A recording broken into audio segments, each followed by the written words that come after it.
किसी समय की बात है, एक राजा ने अपने दरबार में पंडित जी को पूजा पाठ के लिए बुलाया। पूजा के बाद राजा ने पंडित जी से 3 जटिल सवाल पूछे। 1. भगवान कैसे दिखते हैं? 2. भगवान कहाँ तक देख सकते हैं? 3. भगवान क्या करते हैं? पंडित जी थोड़े सोच में पड़ गए और बोले, महाराज, इन सवालों के उत्तर देने के लिए मुझे थोड़ा समय चाहिए। राजा ने उन्हें 1 महीने का समय दिया। पंडित जी घर लौट आए, लेकिन कई दिनों तक उत्तर नहीं सूझा। उनकी परेशानी देखकर उनका बेटा बोला, पिताजी, आप क्यों चिंतित हैं? पंडित जी ने उसे राजा के सवालों के बारे में बताया। बेटे ने आत्मविश्वास से कहा, पिताजी, आप चिंता न करें, मैं इन सवालों का उत्तर दूंगा। अगले दिन दोनों राजा के दरबार में पहुंचे। राजा ने पंडित जी से पूछा, पंडित जी, आपने मेरे सवालों के जवाब खोज लिए? पंडित जी ने कहा, महाराज, मेरे बेटे ने इन सवालों के उत्तर देने का जिम्मा लिया है। राजा ने पूछा, तो बताओ, पहला सवाल, भगवान कैसे दिखते हैं? पंडित जी के बेटे ने मुस्कुराते हुए कहा, महाराज, कृपया एक कटोरी दूध मंगवाइए। दूध लाया गया।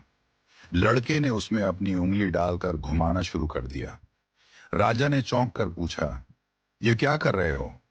लड़के ने शांत स्वर में कहा, महाराज, क्या आपको इस दूध में मक्खन दिख रहा है?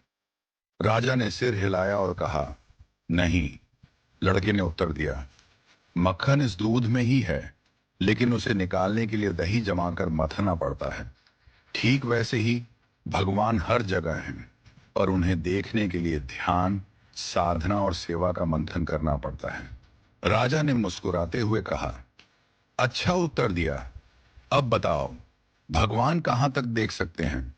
पंडित जी के बेटे ने कहा, महाराज, कृपया एक दिया मंगवाइए और उसे जलाइए। दिया जलाया गया और उसकी रोशनी चारों ओर फैल गई। लड़के ने पूछा, इस दिए की रोशनी कहाँ तक जा रही है? राजा ने कहा, यह तो पूरे कमरे में फैल रही है। लड़के ने उत्तर दिया, ठीक वैसे ही भगवान की दृष्टि की कोई सीमा नहीं है। जैसे इस दिए की रोशनी हर दिशा में फैलती है और सब कुछ देखती है, वैसे ही भगवान भी हर जगह सब कुछ देख सकते हैं। राजा ने संतुष्ट होकर कहा, बहुत अच्छा उत्तर दिया। अब बताओ, भगवान क्या करते हैं? पंडित जी के बेटे ने मुस्कुराते हुए कहा, महाराज, कृपया कुछ देर के लिए अपना सिंहासन मुझे दे दीजिए और आप नीचे बैठ जाइए। दरबारियों में खुसर पुसर होने लगी, पर राजा को जिज्ञासा थी, इसलिए उसने उसे सिंहासन पर बैठने की अनुमति दे दी। लड़का सिंहासन पर बैठकर बोला, महाराज, अब देखिए, अभी तक आप राजा थे और मैं आपकी प्रजा था, लेकिन अब मैं राजा हूं और आप मेरी प्रजा हैं। यही भगवान की लीला है। भगवान जिसे चाहते हैं उसे ऊंचाई पर बिठा देते हैं और जिसे चाहते हैं उसे नीचे उतार देते हैं। यही उनका काम है। राजा यह सुनकर चकित रह गया। उसने पंडित जी और उनके बेटे की चतुराई की सराहना की और उन्हें ढेरों उपहार दिए। राजा ने कहा, आज तुमने मुझे भगवान की शक्ति, दृष्टि और कार्यों का गूढ़ रहस्य समझा दिया।